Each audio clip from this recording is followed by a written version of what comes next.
Buenas tardes a todos y a todas. Es un gusto tenerles de nuevo por acá, las personas que nos han acompañado con anterioridad en las otras charlas, a los que y las que llegan nuevos y nuevas. Es un gusto también saludar a nuestros ponentes y a nuestra ponente. Queremos recordarles que este es un ciclo de conversatorios construido entre el Centro de Memoria, Paz y Reconciliación y Claxo. Es un total de 7 espacios, este es el tercero, esperamos que nos puedan seguir acompañando, les prometemos que vamos a hacer el intento de tenerles regalitos y presentes cada que vengan.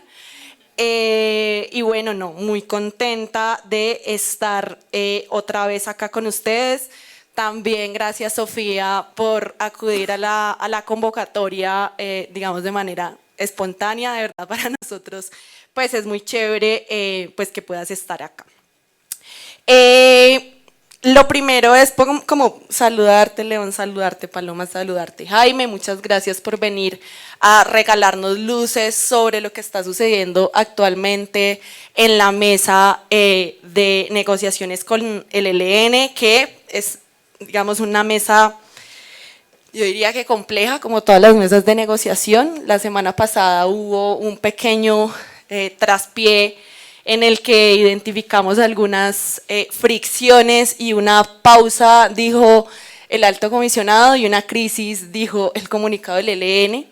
Y digamos, en todo este trasegar, quisiéramos preguntarles inicialmente a los tres panelistas cuál es el estado actual de la mesa y cuál es la lectura que ustedes hacen frente a la posibilidad de un cese al fuego en esta ronda que se está desarrollando actualmente en La Habana. Si quieren, empecemos por León y vamos así. ¿Les parece? Muy buenas tardes. Pues siempre que hablo del ELN, debo aclarar que a mí en esto actúo como analista, pero también sé que se me va el corazón en esto, porque yo fui miembro de esa organización hace muchos años, pero fui miembro de su comando central y siempre he tenido la esperanza de que vengan a la paz, como me atreví yo a hacerlo en una época en la que se dieron unas circunstancias de que varias organizaciones nos vinimos a la lucha democrática y a pensar que aquí en la vida civil podíamos contribuir mejor al cambio del país. De hecho, yo creo que hay una demostración de eso. Un hijo de esas guerrillas que firmamos en ese tiempo, pues es hoy el presidente de la República y está intentando reformar al país con muchas dificultades. Yo pues tengo la ilusión de que en esta oportunidad el ELN se venga a la paz. Y en La Habana, yo fui a La Habana en octubre, finales de octubre, cuando ellos estaban, la delegación iba para Venezuela, a empezar esta negociación de paz. Fui a hablar con ellos, mis viejos compañeros, para saber para dónde iban y qué posibilidades habría de paz. Y bueno, Pablo Beltrán en ese momento me dijo: nosotros nunca hemos negociado con un gobierno de izquierdas, hemos negociado con 5 gobiernos de derecha, creemos que esta oportunidad es importante, no sabemos, tampoco tenemos todavía claridad cómo va a ser esto, pero el punto de partida que tenemos es bueno, vamos a empezar donde dejamos con Santos, y lo que está haciendo Petro en algunos temas nos gusta bastante, de manera que habría muchas posibilidades. La negociación, ellos aclaran, es muy distinta a la que hizo el gobierno Santos con las FARC. Nuestra negociación tiene más un carácter de buscar salidas a los problemas locales y regionales. Nuestra negociación quiere que las cosas que se vayan acordando se vayan cumpliendo. No queremos salir de las zonas nosotros, queremos estar ahí en el proceso de paz. Pero lo que me he dado cuenta es que también eso es lo que quiere Gustavo Petro, entonces hay una coincidencia muy grande. Ahora, el estado actual de esa negociación digamos, según lo dijo Pablo Beltrán ahora, antes de entrar a esa mesa, a este ciclo de diálogos, dijo que habían reunido los frentes guerrilleros, los líderes de las regiones del país, en dos oportunidades, y que llevaba el mandato de hacer el cese bilateral de hostilidades. Llevaba ese mandato y de encontrar un camino de participación de la sociedad civil en esa negociación. Pues creámosle a Pablo Beltrán, que dice, yo un mandato de la gente para hacer ese bilateral. Creo que al gobierno le interesa mucho firmar ese bilateral de hostilidades, y sí, y creo que a ellos pues están en esas, también como que llevan ese mandato. Esperemos ahora. Esto tiene muchos tropiezos, a veces incomprensibles. Por ejemplo, esto de que pasó muchas cosas, pero lo que pasó la semana pasada pues me parece a mí que es una cosa muy graciosa, porque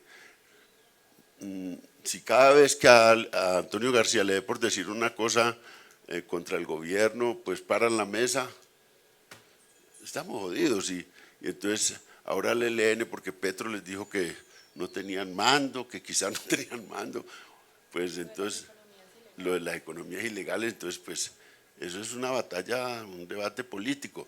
Antonio García, pues ¿quién lo calla? Todas las cosas que dice, él también dice lo mismo del gobierno, no, el gobierno no manda, las élites siguen mandando, la oligarquía es la que tiene el poder, pues eso es lo que dice Antonio García todos los días. Entonces el gobierno dice, no, paramos la mesa porque, entonces es una cosa, se delicó pues ahora el ELN porque dijo Petro que no tenía mando, que entre otras cosas cuando uno le dice, usted no manda en su casa y uno se enoja es porque realmente no manda.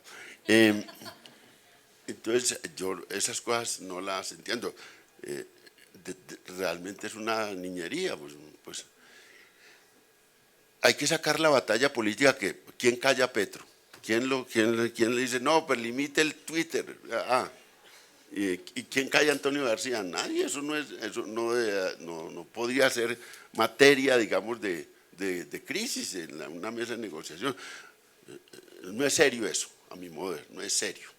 Entonces, me parece que esas cosas, pero de esas cosas se van pegando, porque cuando hay menos de qué pegarse, entonces uno se pega de cualquier cosa para crear conflicto pensando que con eso gana. Eso, pues, a veces va en detrimento de la mesa porque pierde más confianza. No hay un entusiasmo grande por la negociación del ELN, debo decirlo con tristeza, pero en el país no hay un entusiasmo enorme por la negociación con el ELN. Pero es una cosa que tiene una profundidad histórica enorme, porque es cerrar el conflicto de guerrillas en Colombia.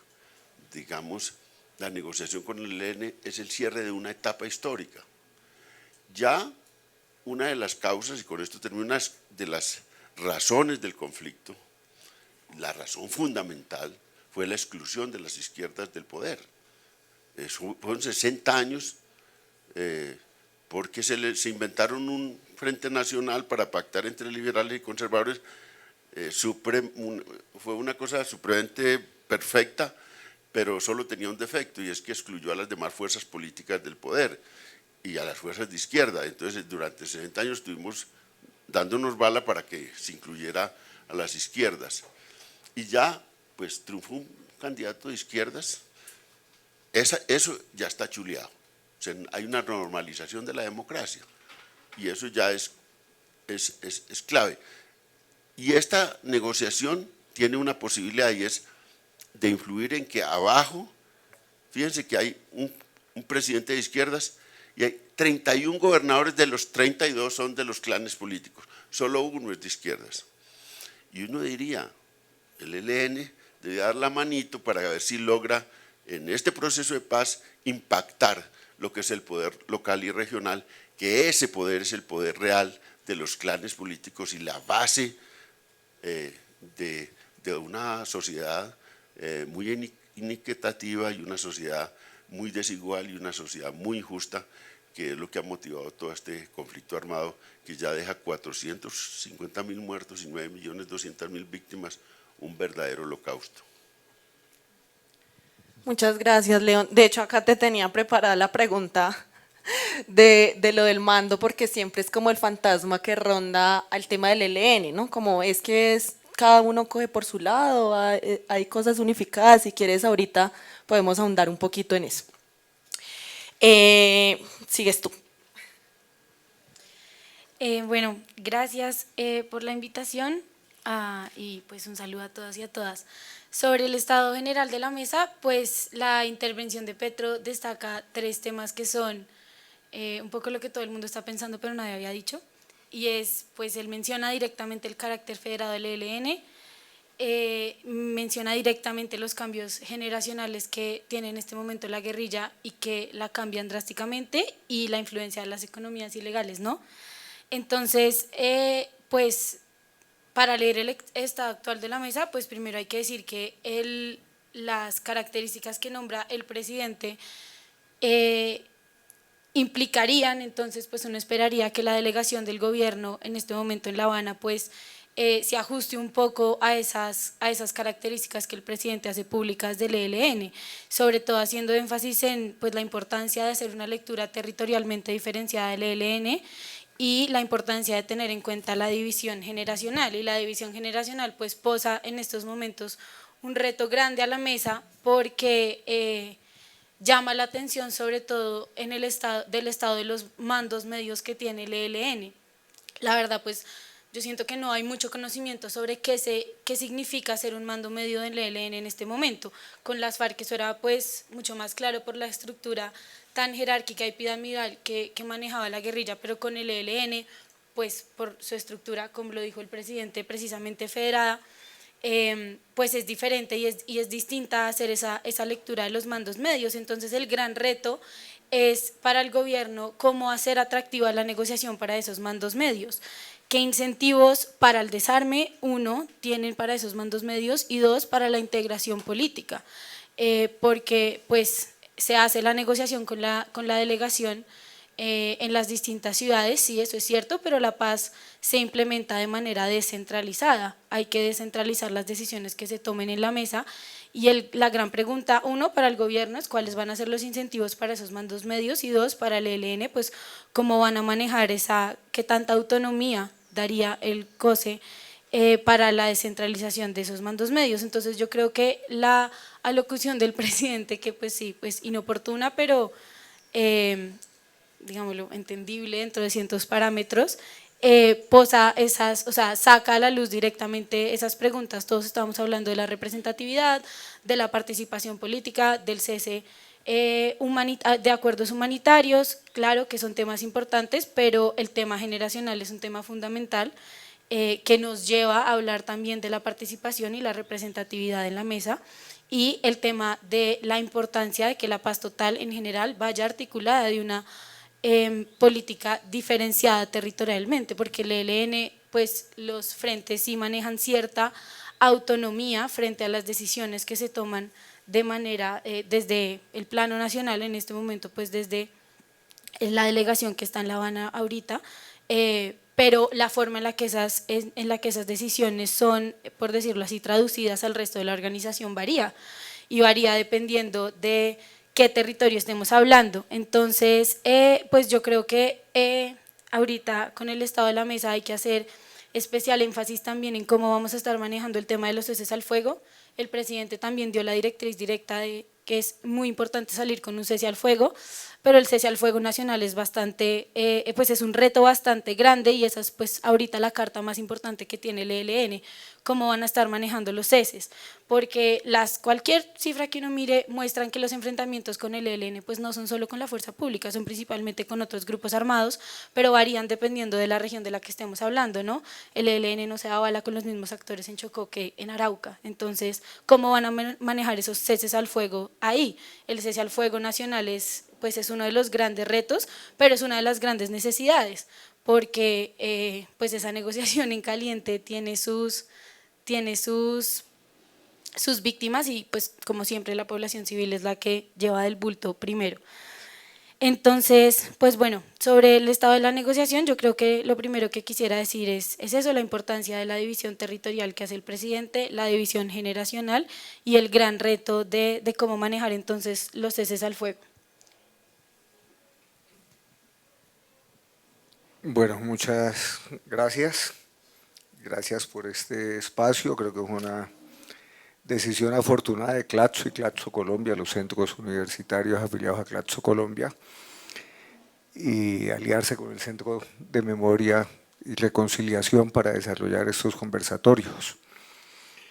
Yo quiero referirme muy brevemente, presumo que hay más preguntas, entonces quiero referirme muy brevemente a las dos preguntas. ¿Cómo va la mesa? Va bastante bien, va bastante bien. El ELN lleva muchos años de experiencias de aproximaciones con los gobiernos y no habíamos logrado que las mesas despegaran y esta mesa despegó.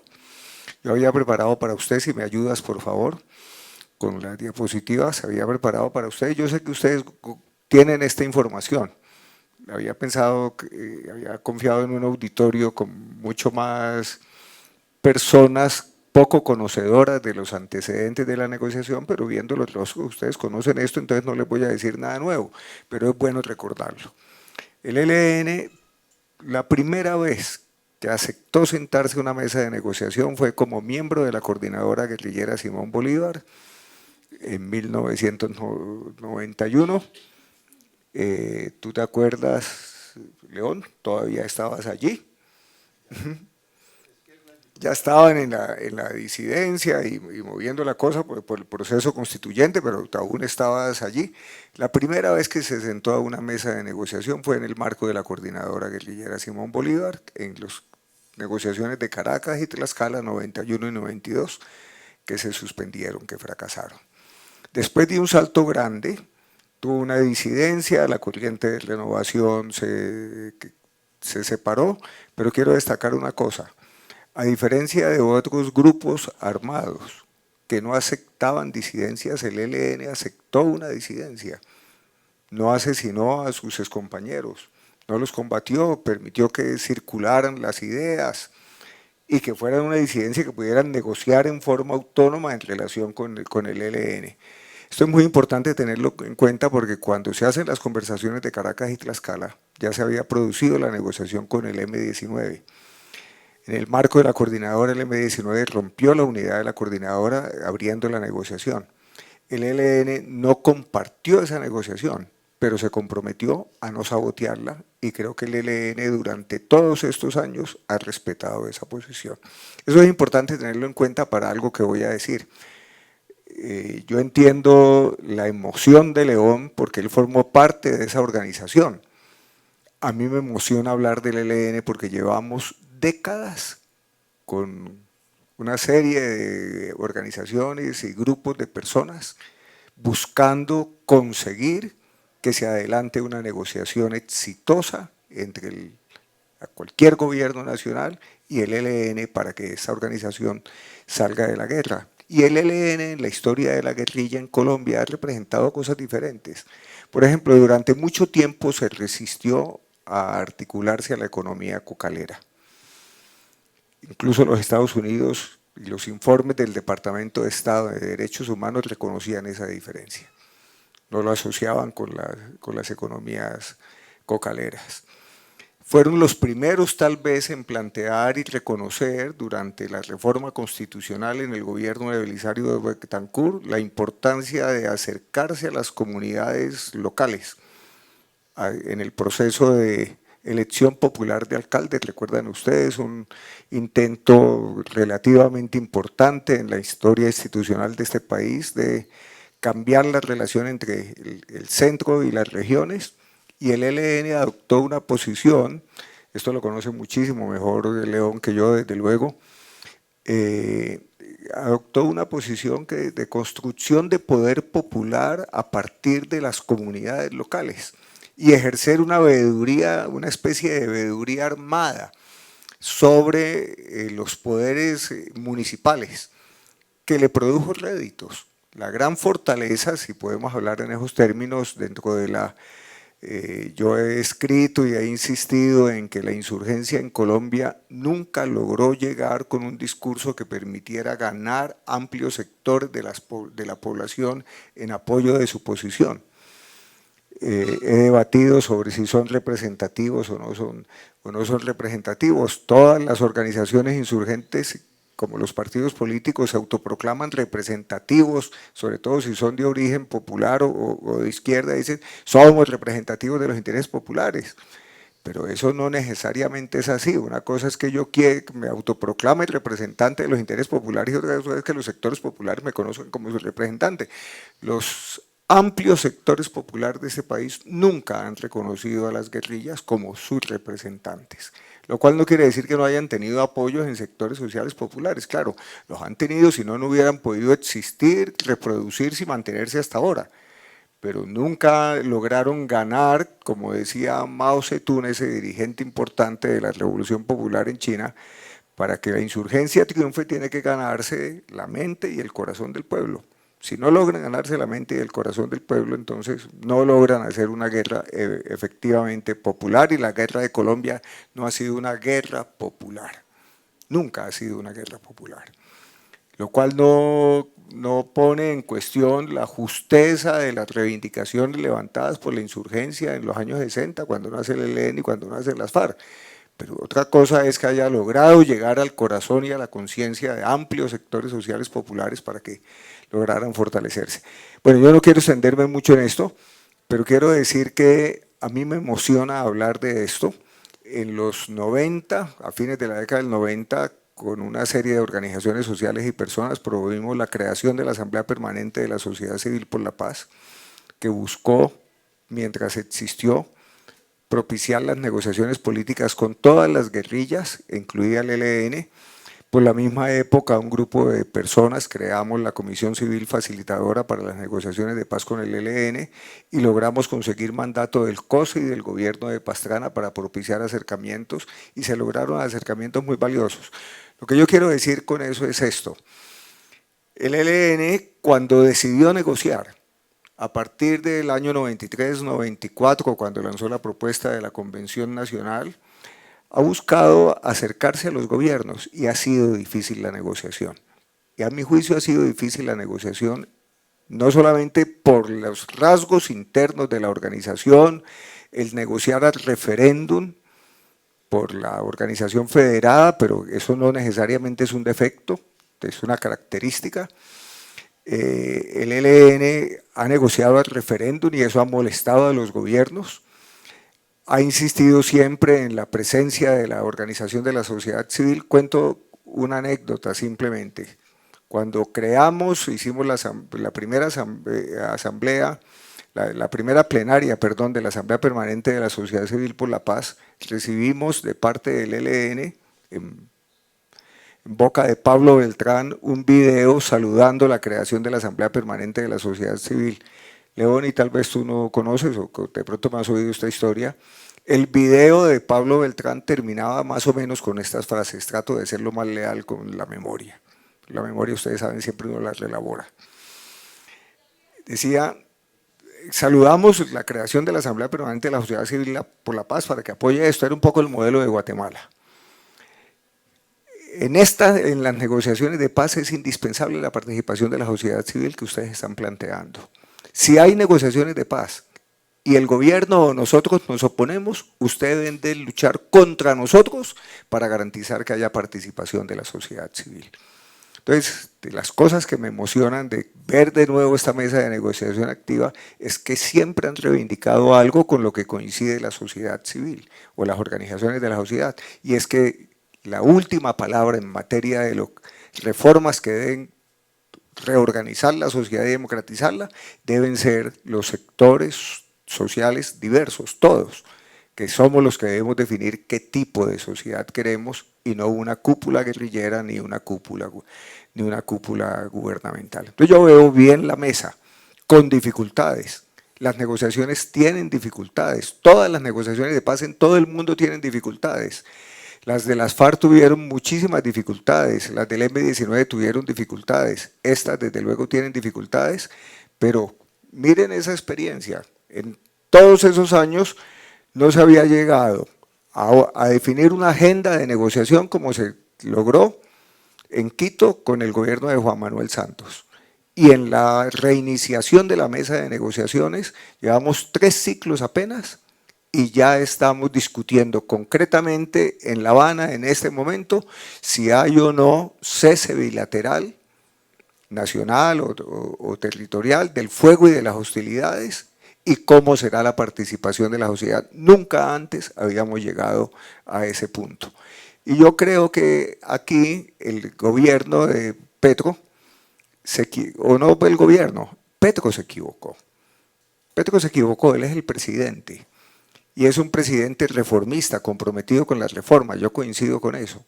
Pero si uno tiene al interlocutor sentado en la mesa de negociaciones, debe guardar algunas maneras para mantener un buen clima de negociaciones en la mesa. Independientemente de que lo que diga pueda ser cierto, hay que pensar en la oportunidad y en el momento para decir esas cosas.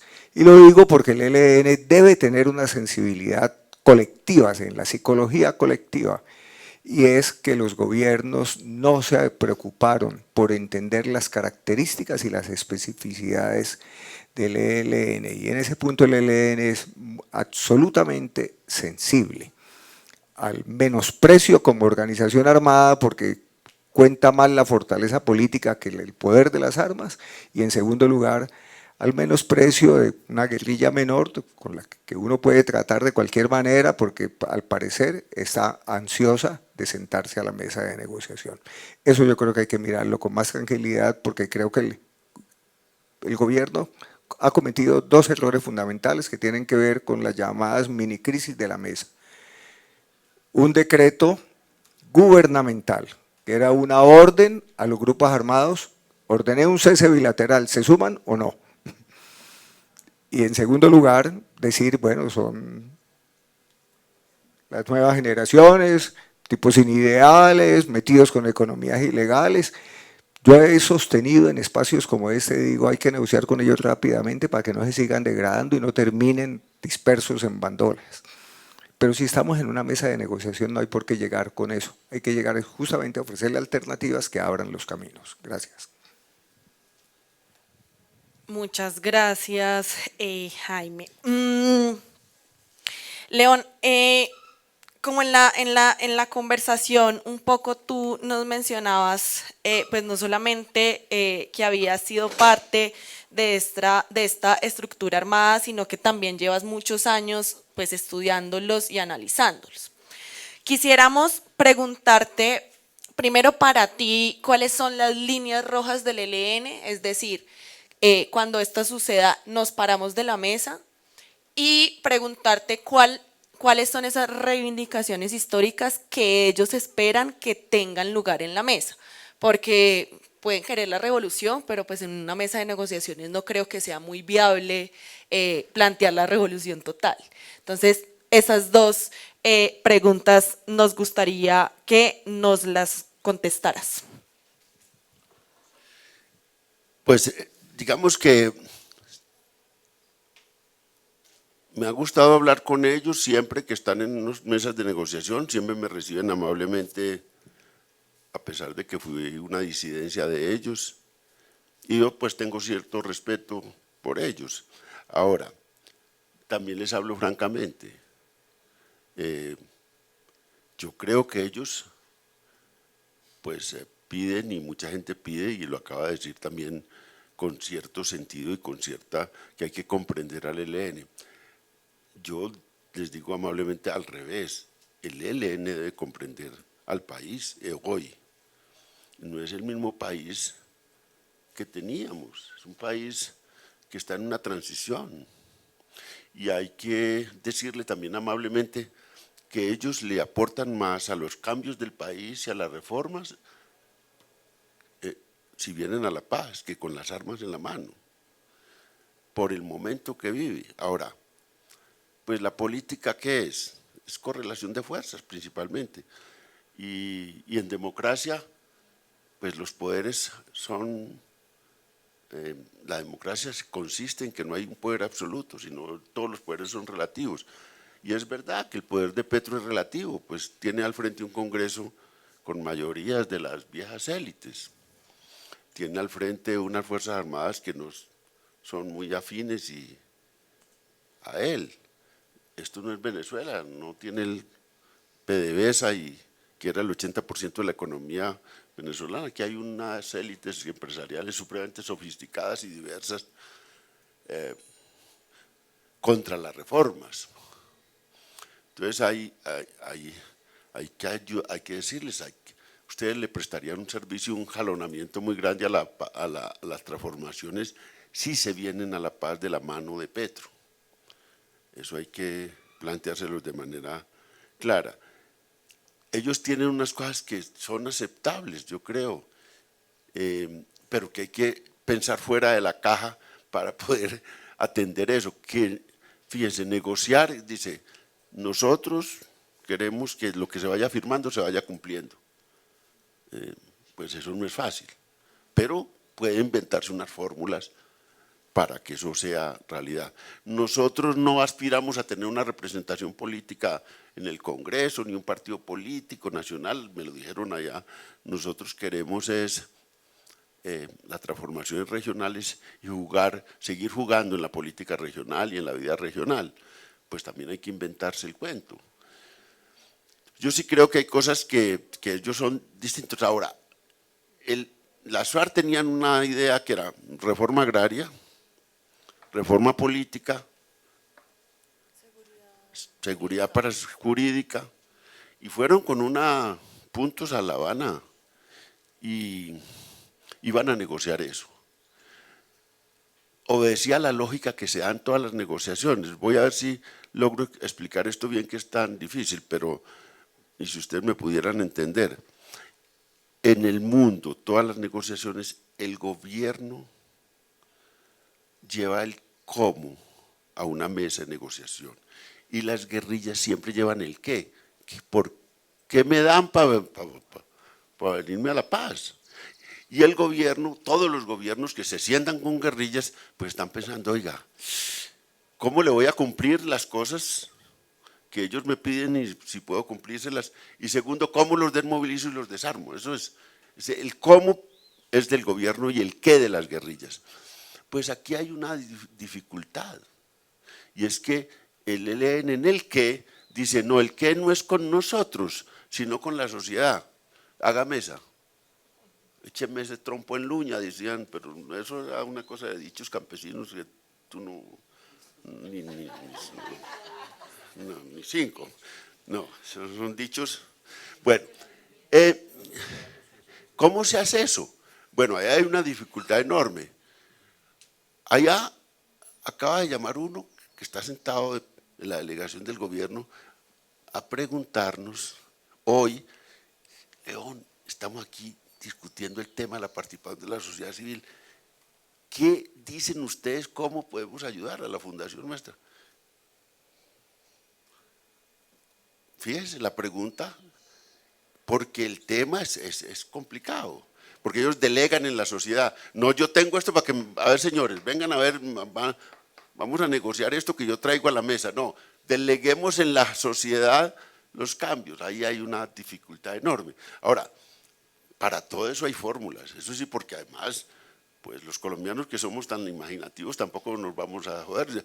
Entonces dijo, si establecemos unas mesas regionales, si a ellos les interesa la región y la participación de la sociedad civil, yo me imagino en Arauca, yo acabo de estar en Arauca y Arauquita hace 3 semanas, y decían, pero allá están todo el mundo está esperando a ver que lo sienten en una mesa, los empresarios cocaleros, que no existen ahora, pero ahí están, los ganaderos, los bananeros, los cacaoteros, y están unas organizaciones sociales influenciadas por ellos. Allí vino una gente impresionante en Arauca a contar lo que ellas eran, y bueno, estas organizaciones sociales, estos empresarios, los del Centro Democrático, hablé con ellos, también estamos dispuestos a una mesa. Entonces ahí está una sociedad diversa, enfrentada, porque es muy paradójico. Cuando en Arauca se reunió todas las organizaciones sociales, yo les pregunté, bueno, ¿y ustedes cómo aspiran a participar en la negociación del ELN? Y entonces dijeron, pues es que a nosotros es que nos tienen que oír porque el Estado no nos ha ido nunca y nosotros somos los determinantes en la mesa de negociación. Me fui a una cosa que se llamaba en Arauquita la 10ª salón del cacao, que era todos los empresarios cacaoteros, que hay 18.000 hectáreas en cacao y producen, se han ganado premios en París del mejor cacao, de los mejores cacaos del mundo.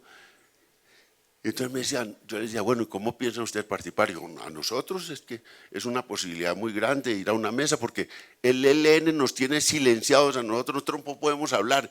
Era una paradoja porque los unos decían que merecían ellos la participación porque el Estado nunca la había oído y los otros que ellos eran los que eran los protagonistas porque el ELN los tenía silenciados y que incluso pues se guardaban todas las cosas, porque si no, pues estaban arriesgando su vida. Entonces, sí hay formas, hay maneras, y habrá que inventárselas, pero es eso, preguntaban también, como dice el mando, miren, los dueños del aviso de esa organización son los que están sentados ahí, el Comando Central, son los dueños del aviso. Miren, alguna vez con una persona, un campesino muy inteligente que se había quedado, que había caminado como un año en los últimos años que estuve allá con ellos, conmigo en la costa, había hecho el tránsito durante 27 años de la costa atlántica a llegar a la costa pacífica y era el líder de todo eso, alias Fabián, era el líder de toda esa fuerza del Chocó y del occidente. Me molestó mucho para que fuera a visitarlo durante años, al fin en 2015 sí, fui a visitarlo, 2016, me fui con Ariel Ávila, que trabaja conmigo en la fundación allá, y él dijo, nosotros los de acá de esta zona, que en ese momento eran una fuerza muy importante dentro del ELN, dijo, nosotros votamos en contra de la negociación que está haciendo el ELN con Santos, y pues no estamos de acuerdo, ¿no? Mire lo que le está pasando a las FARC y el incumplimiento y todas las cosas. Pero si negocia el Comando Central, que es muy probable que negocie, nosotros nos vamos a quedar como una banda aquí de delincuentes comunes por acá regados en el Chocó. Nosotros vamos a La Paz.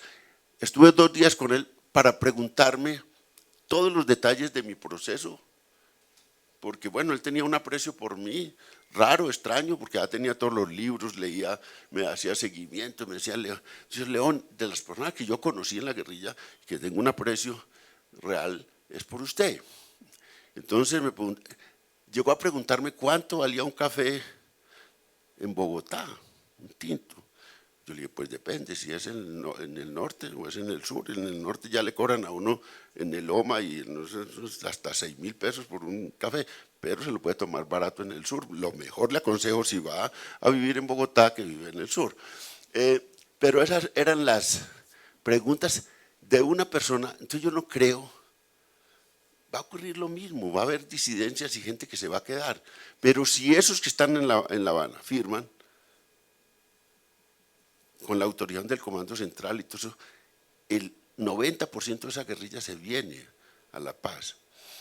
Los que se quedan, porque esa guerrilla tiene ese sentido político, es un etos político y religioso, ni siquiera solo un etos político religioso, porque el ELN es una fuerza con una influencia enorme de la Iglesia Católica y de la religión católica. Pues 2 curas son los principales fundadores de eso, Camilo Torres y el cura Pérez. Y yo conozco eso por dentro, digamos. Entonces yo creo que si firman, se vienen. Ahora, que entonces se deliquen porque les dicen que no tienen el mando, o ese análisis sociológico que hace Paloma, pues hombre, por Dios, esa es la batalla política. Y la batalla política se va a dar entre Antonio García y todos ellos y Petro, porque están disputándose la legitimidad en el mismo campo. Son gente que quiere reformar el país. Entonces, siempre va a haber esa batalla política. pero hay que sacar la batalla política de la mesa de negociación. Ahí sí, negociar como si no hubiera batalla política, y dar la batalla política por el Twitter, por todo eso, como si no hubiera negociación. Eso es lo que hay que hacer. Que cada que le dé la gana decir que Petro no es el reformista que se está entregando a la oligarquía, que está negociando con las viejas élites políticas, cada que le dé la gana a Antonio García decir eso, pues que lo diga. Y cada que le dé la gana a Petro decir, oiga, pero ustedes, mire, ustedes están involucrados en el narcotráfico, que lo están. Que ustedes no tienen mucho mando, pues que tienen limitaciones del mando como tiene todo el mundo. Porque la guerrilla que más se preciaba de mandar, que eran las FARC centralizadas, pues terminó el jefe guerrillero, el principal negociador en la mesa, yéndose de disidente. Eso sí es bravo, ¿no? Que el negociador, el que puso la firma al acuerdo, Iván Márquez, se fue para el monte otra vez. Y además se ha ido para el monte cantidad de veces y tiene 7 vidas del gato, porque siempre, cuando estaba en el último tramo en la guerrilla, que tenía por allá en la Sierra Nevada tratos con un medium que era un infiltrado, un día ese medium que le permitía hablar con Bolívar, lo cual era una cosa muy impresionante, le puso una bomba debajo del cambuche. Se salvó porque se levantó a miar, se fue afuera y ahí estalló la bomba. Esto es una historia real. Y ahora le mandaron unos habanos, unos explosiones, unos habanos, y volvió y se salvó y se había salvado antes. Ese señor, que era el firmante, se fue y era la organización centralizada y era todo eso. O sea, de eso habrá mucho. Pero lo que necesitamos es que salga el aviso del ELN, la guerra en Colombia, para que por fin cerremos ese ciclo de guerrillas que ya en ninguna parte hay. Que cerremos ese ciclo en Colombia para que demos campo también a la normalización de la democracia. Es verdad, sí, esa historia la conocemos tristemente, y que además tenía la espada de Bolívar original en el campamento, o sea, la cosa era delicadita. Gracias, León. Paloma, hace poco te estuve investigando y vi que escribiste un artículo sobre el papel de Venezuela como garante en la negociación con el ELN. En estos conversatorios, como está Claxo y ustedes dos son invitados por Claxo, nos gusta preguntarles a nuestros ponentes y a nuestras ponentes sobre el tema regional. Entonces quisiera primero que nos referenciaras como unas claves de ese artículo sobre las líneas como rojas que tú ves y también lo positivo que tú ves frente a Venezuela como garante, y que nos des un paneo muy rápido sobre cómo ves esa negociación que está pasando ahorita en la región, pues en Latinoamérica. ¿Quieres?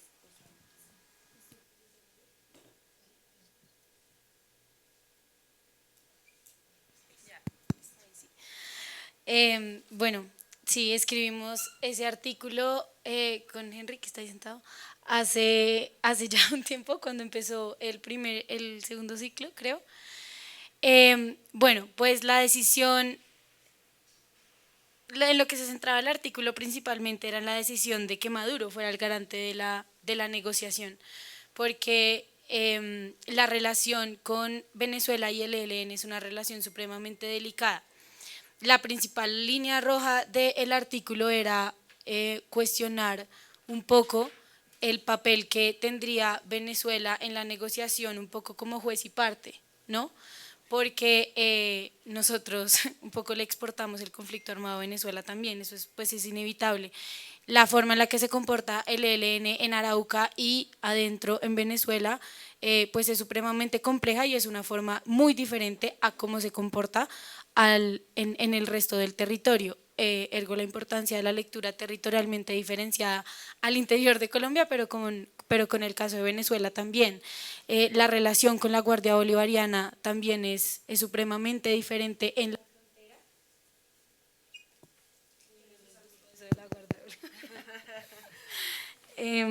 bueno, es supremamente diferente y eso llama a unas luces sobre el proceso de negociación. Ahora, yo creo que todos y todas podemos estar de acuerdo que entre más garantes y más ojos encima tenga la negociación, pues mejor.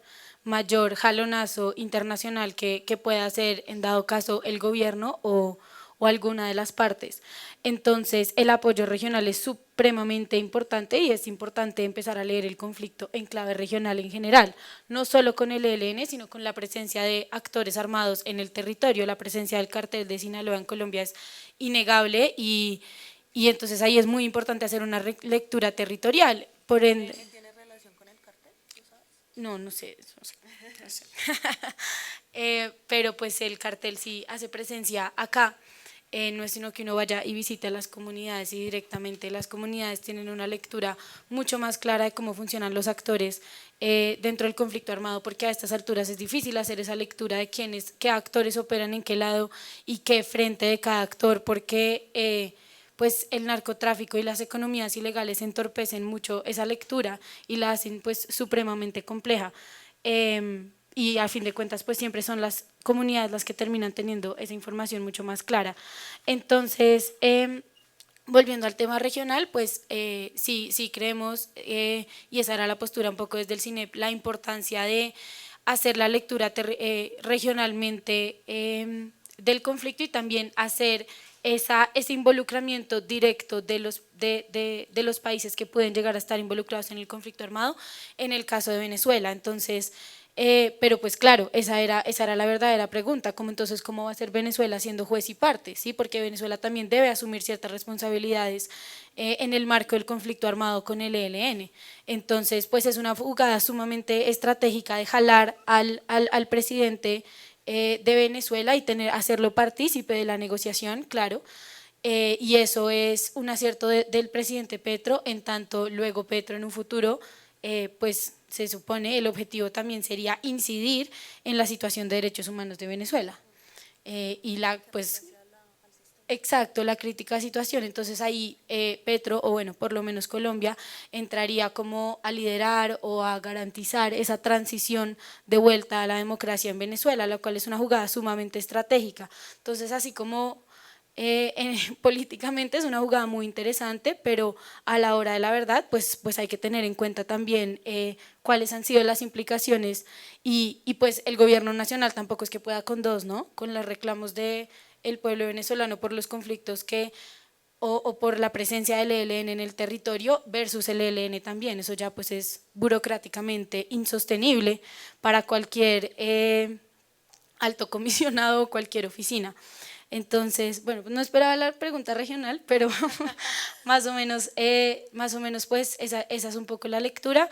Lo mismo, hace poquito estuvimos en otro conversatorio hablando del ELN y nos preguntaron de la influencia de Sudáfrica en la negociación por la visita de la vicepresidenta. Necesito que preguntarle a Francia. Sí, básicamente. Pero pues sí, evidentemente entre más ojos tenga puesta la negociación, mejor, más garantías. En efecto, como lo estaba diciendo Jaime, esta es una negociación que ha avanzado demasiado y esta presencia de estos terceros actores la formaliza mucho más y hace que las crisis no se puedan tomar tan a la ligera. Y yo estoy de acuerdo con León que no sé si es un problema de niños chiquitos lo que pasó, yo diría que es un problema de masculinidades, pero esa es otra discusión que no vamos a tener ahorita. Pero deberíamos.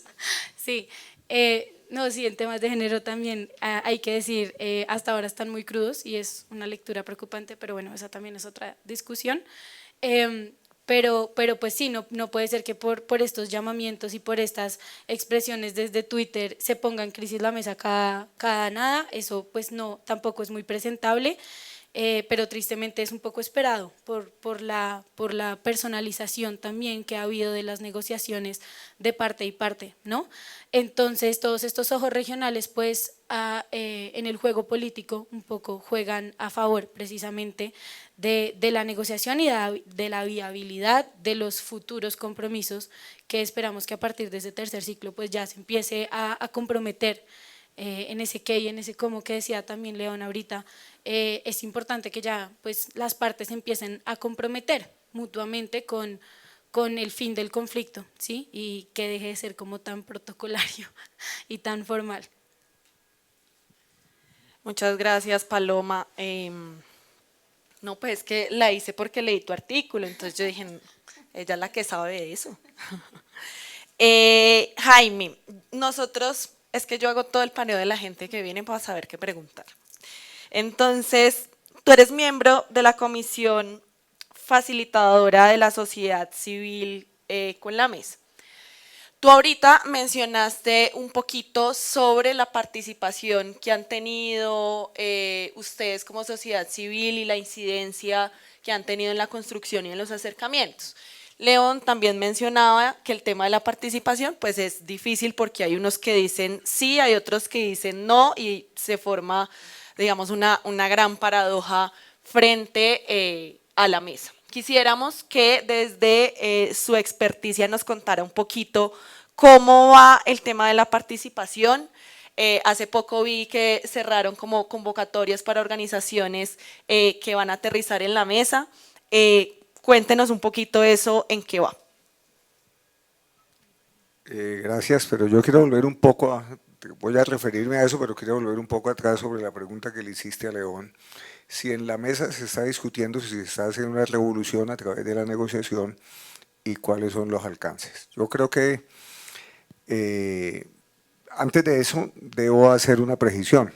Yo hablé de las emociones positivas, ahora hablo de las emociones negativas.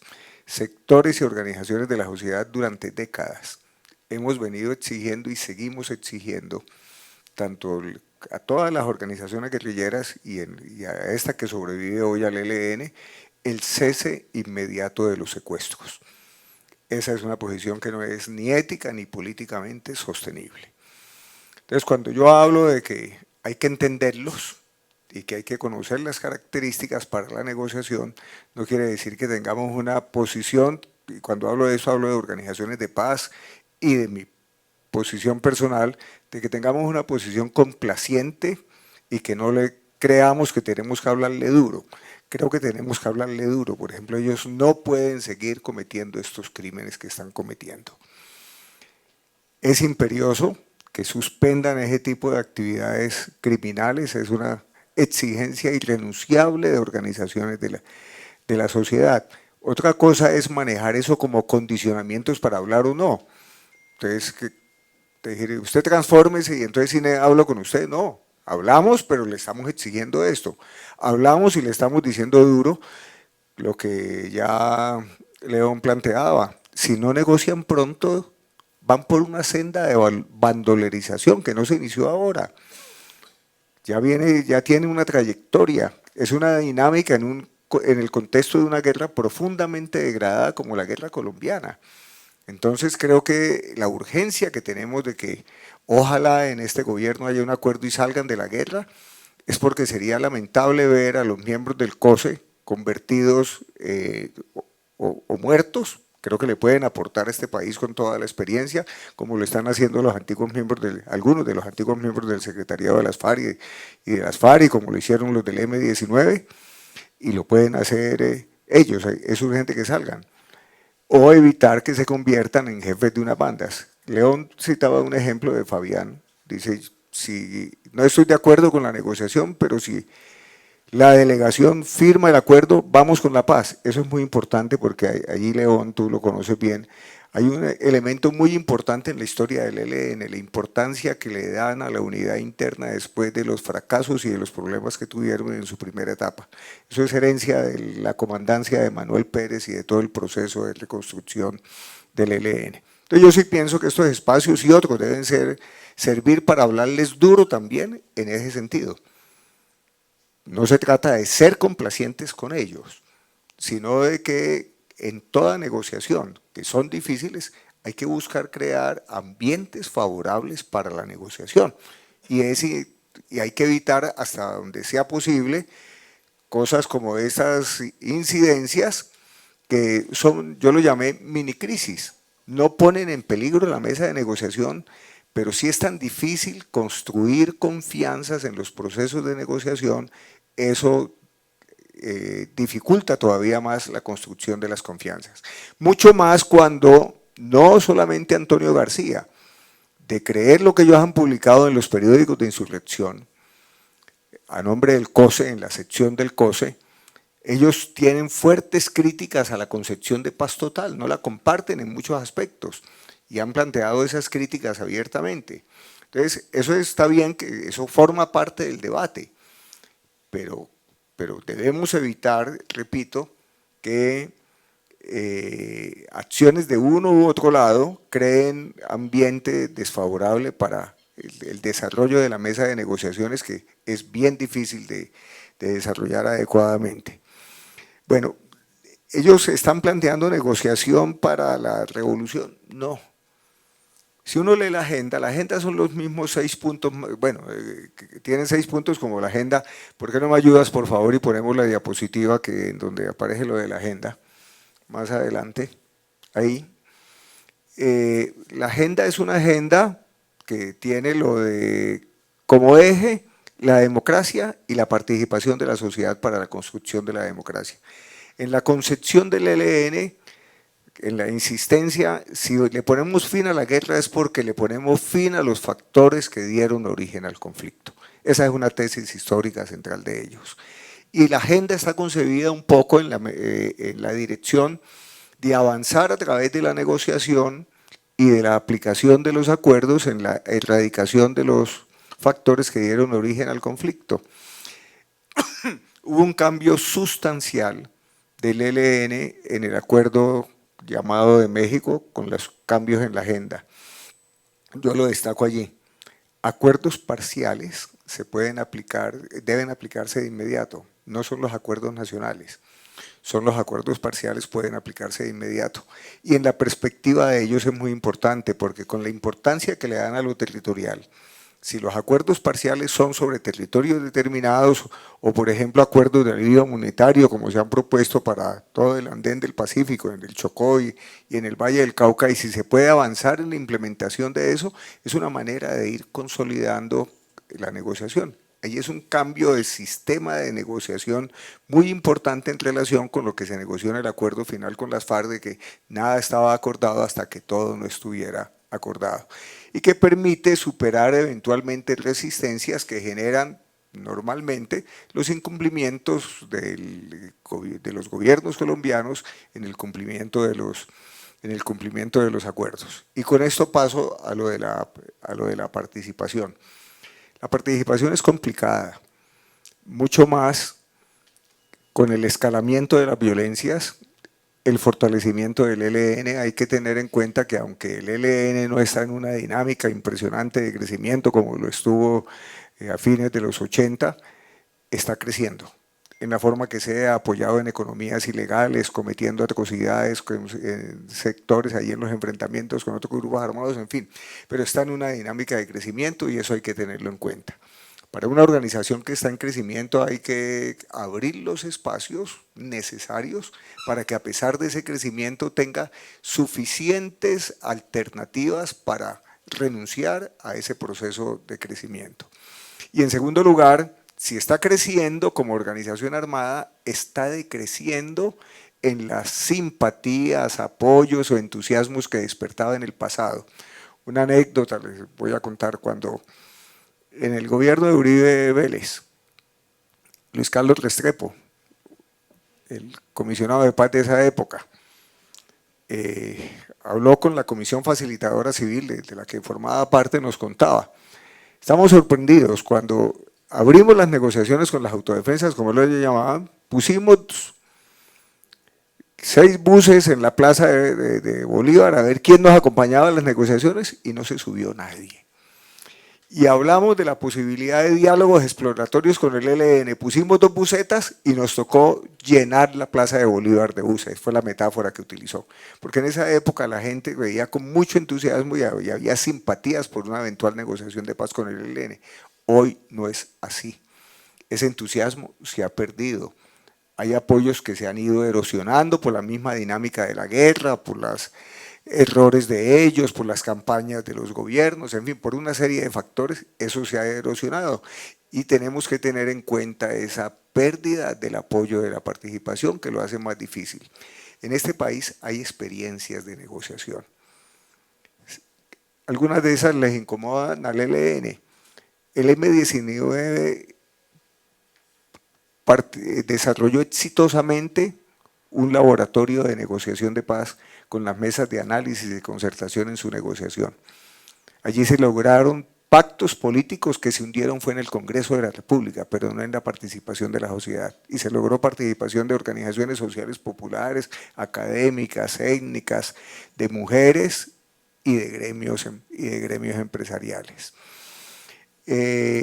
Creo que los foros, por ejemplo, que se organizaron en el proceso de negociaciones con La Habana, con cooperación de Naciones Unidas y de la Universidad Nacional, son también una experiencia interesante de cómo se pueden canalizar experiencias de negociación.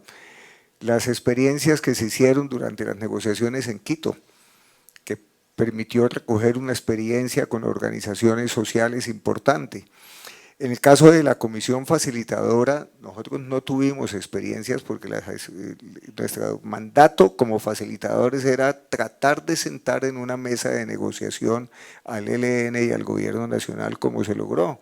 Y se logró teniendo un embajador mexicano ad hoc para la negociación y bueno, fracasó eso, se sentaron después con el gobierno de Uribe, en la etapa inicial del gobierno de Uribe, no solamente con la iniciativa de la Comisión Civil Facilitadora, sino otras iniciativas ciudadanas que propiciaron un ambiente de negociación, pero nunca llegamos a consolidar espacios de participación de la sociedad. Pero ese es un espacio que yo creo que es por explorar y no es imposible, como dice León. Aquí tenemos experiencias, no solamente aquí, en otros países del mundo, tenemos experiencias que hacen posible y viable la negociación de paz. Lo fundamental es contar con esa decisión de aceptar la negociación y hay que decir, en el marco de la paz total, la propuesta del gobierno es una propuesta abierta a la participación de la sociedad. La experiencia de lo que se hizo con el plan de desarrollo, independientemente del balance que hagamos de los diálogos regionales vinculantes, es la demostración de un gobierno abierto a la negociación de diferentes sectores, a la participación de diferentes sectores de la sociedad, por lo menos en la discusión de las políticas, puede que no en la definición de las políticas. Ninguna mesa de diálogos, y en eso no coincido con León, hay que mirar la agenda, particularmente el Acuerdo de México, lo que se proponga en las organizaciones de la sociedad finalmente se decide en la mesa de negociaciones, que es también hay un tamiz que está siempre presente.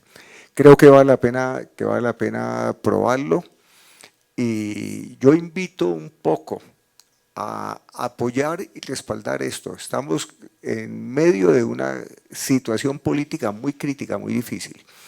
El impulso reformista que se esperaba pudiera tener este gobierno por lo menos durante el primer año, tiene posibilidades de naufragar gravemente y eso es muy comprometedor en el futuro inmediato.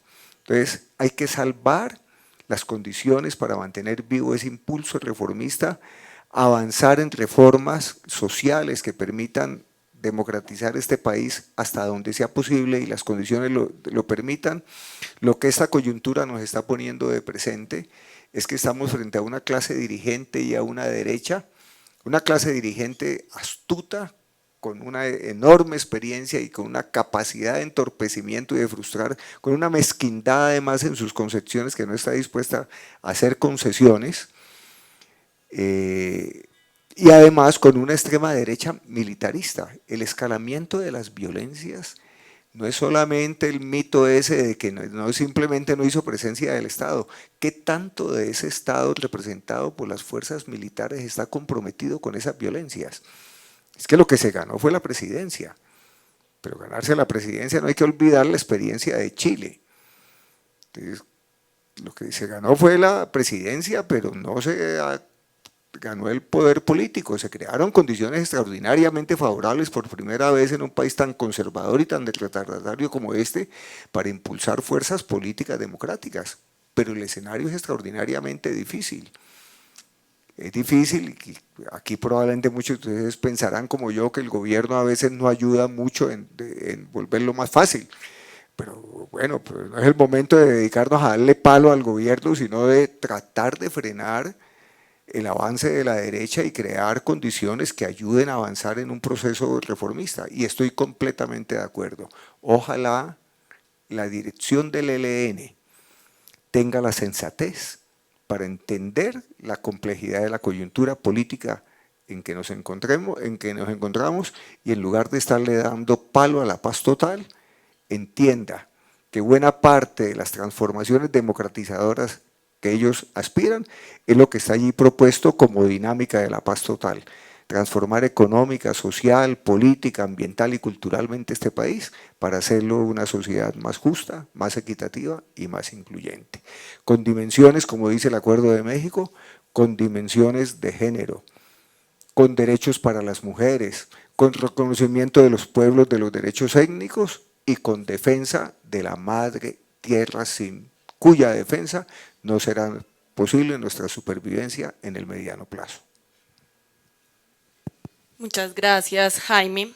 Ya para finalizar, nuestro ciclo de conversatorios se llama Hablemos de Paz Total, entonces no podemos dejar de preguntarles cómo ven la paz total en su conjunto, cómo ven lo que ha pasado últimamente con el cese al fuego suspendido, la ley de sometimiento todavía no despega en el Congreso, bueno, hay unos temas ahí importantes y pues pegadito a la respuesta que nos puedan dar como las reflexiones finales para nuestro auditorio.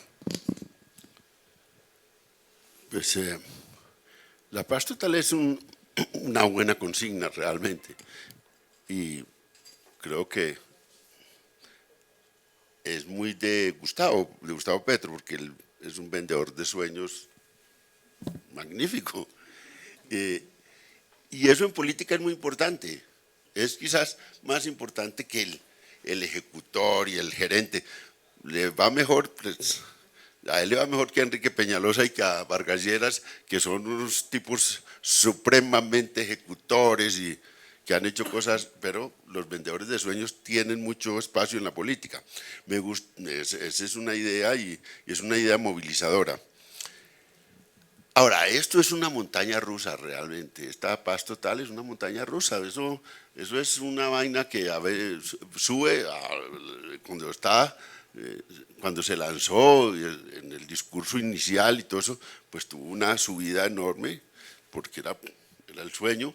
Luego, pues tiene unas bajadas dolorosas y esas cosas, que es la montaña rusa, y ahora estamos abajo, estamos bajando en un vértigo, pero volverá a subir, volverá a subir. Y uno en una montaña rusa, pues no se puede bajar a la mitad. Tiene que seguir dando vueltas. Es una montaña rusa. Entonces, a mí me da pena pues decir esto, porque aquí delante Sofía, que vaya y le cuente al papá, que ese León Valencia dijo, no, yo no quiero. Pero esta montaña rusa hay que darle todas las vueltas y va a llegar a su buen puerto.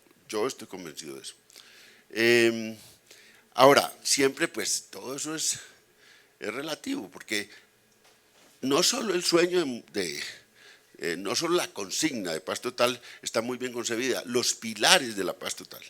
Yo estaba con una conversación con el alto comisionado en México antes del ciclo, pues yo ando persiguiéndolos por todos los lados para oírlos. Entonces estaba con Iván Cepeda y él me dijo, no, los pilares de la paz total son un acuerdo nacional, que además la idea de un acuerdo nacional que en los últimos días no se ha vuelto a ver porque por esta cosa de la quiebra que hubo de los acuerdos en el Congreso y todo eso, pero el acuerdo nacional estaba bien pensado, y estaba bien pensado que buscara a Uribe. Fíjense la cosa interesante. Y eso me hizo acordar mucho de la negociación del Frente Nacional, porque fíjense que Alberto Lleras Camargo buscó fue a Laureano Gómez para hacer el acuerdo del Frente Nacional. Laureano Gómez ya era un tipo exiliado derrotado políticamente, no era el que realmente el sector conservador que dominaba, digamos, el panorama era la Casa Ospina, pero él no buscó a los Ospina y buscó a Laureano. Ya está en decadencia y en derrota Uribe, pero Uribe sigue siendo el tema clave de la reconciliación del país y lo busca para un acuerdo nacional. El segundo pilar es la idea de reformas estructurales del país y puso todo en discusión, laboral, de salud, agraria, de fuerzas militares, pensional, o sea, puso todas las reformas y con posiciones realmente reformistas. Y esos son cambios estructurales que necesita el país. El tercer pilar es negociar con todos los actores de violencia, que no son actores políticos. Incluso yo dudo, yo le veo pues, ahora Petro tuvo la generosidad, a mi modo de ver, no sé hasta dónde eso sea correcto, de convertir en un actor político a Iván Mordisco y a su grupo y a estos, pues a mí me parece que eso es un poco, pero bueno, les dio el espacio político para tratar de que se vengan a la negociación, y a los del Clan del Golfo pues sí está la ley de sometimiento a la justicia. Pero ese tercer pilar y el cuarto pilar de la paz total, que es la participación de la sociedad en la negociación, eso me explicaron Iván Cepeda y el alto comisionado, me parece muy bien fundado esa idea, con esos cuatro pilares. Ahora, siempre hay, lo que discutíamos, hay deficiencias en el cómo de la negociación, porque no es la preocupación principal de Gustavo, digamos, porque, digamos, también uno hace de viejo lo que aprendió de joven. Entonces el M-19 no era un plan, un estratega de planes, eso éramos nosotros los del ELN, siempre estábamos planeando, pero no salió nada bien. Entonces, de pronto estaba más acertado el M-19, que no tenía plan. El campamento, los campamentos nuestros eran unos campamentos con luz eléctrica, esos canales de agua, era una obra de ingeniería. Íbamos a los campamentos del M-19, un barrizal, lo único que funcionaba era un bar, pero así le salió bien a ellos y tienen presidente. Quiere decir que nosotros no estábamos, yo le discuto con la otra gente de izquierda, digo, hombre, algo debieron tener esa gente que les ha ido mejor en la política que a nosotros. Entonces, yo pues, es lo que hay. Me preguntan en la izquierda que no, que el gobierno es muy desordenado. Yo, es desordenado y no va a ser distinto hasta que termine. Es lo que hay, porque no es del estilo, digamos. Es un estilo más de hacer política en el día a día, impactos de opinión, y bueno, nosotros le hacemos seguimiento a eso. Primeros 100 días tuvieron 665 anuncios, 7 por día el gobierno. Bueno, algunos dirán que el que mucho habla poco aprieta, pero eso es lo que hay. Y entonces no digo que va a ser ordenado, no, que va a tener un plan, no, y que eso va a ser, no, pero eso es lo que hay. Y además, pues les ha dado resultado en el pasado en sus acciones políticas. Yo espero que les vaya bien ahora. A nosotros no nos fue bien. Y mire, yo estoy en la situación en la que era un líder importante en el ELN, no vayan a creer, era taquillero. Y lo más que he llegado es analista político, vengando a vender libros que no compran en Colombia. He hecho como 15 libros y es la dificultad, porque es más fácil conseguir votos que vender libros en Colombia. Entonces, en esas estoy, o sea, a mí no me ha ido bien, en cambio al otro, pues, ha conseguido votos para llegar al poder. Entonces, yo confío en que eso, pues, se refleje ahora en este gobierno. Y ahora, si uno no ha gobernado durante 60 años, es que la democracia tiene un costo, la exclusión. Todos estos ministros que han llegado, muchos pasaron del activismo social a gobernar. La señora Francia Márquez no había sido ni concejal de un pueblo, era una activista social y saltó de ahí a vicepresidenta. No conoce ese mundo, es que uno ni siquiera, es como cuando uno cambia de barrio y de casa, que entonces uno va a ver cómo funciona la luz, no sabe cómo es el agua, los vecinos, cómo es la lógica. Eso es lo que está ocurriendo. Y bueno, tenemos que partir de eso. Pero estos otros que han gobernado el país toda la vida, pues lo hicieron muy mal. Entonces, yo creo que esta paz total, pues es una ilusión y hay que ir detrás de las ilusiones y ayudando. A mí los del ELN me dijeron, bueno, León, y ustedes, la fundación, a nosotros también, la fundación que yo tengo, pues ha estado siempre con gobierno de derecha, ahora estoy con un gobierno de izquierda, ¿y ustedes qué van a hacer? Y yo, nosotros vamos a tratar de mantener la autonomía, la independencia, pero ayudar. Pablo, puede que eso les sirva a ustedes. Ayudar, es que hay que ayudar. Ahora, ayudar, como en el caso nuestro, sin pedir nada, porque pues estamos es para eso, para que esto avance por algún lado. Cuéntele eso a su papá, que entonces no vaya a decir la otra cosa. A no bajarnos de la montaña rusa en la mitad, dijo León, no nos podemos bajar. Listo. Gracias, León. Bueno, yo antes de empezar a hablar sobre la paz total, quería decir un par de cosas también sobre lo que habían dicho de la participación.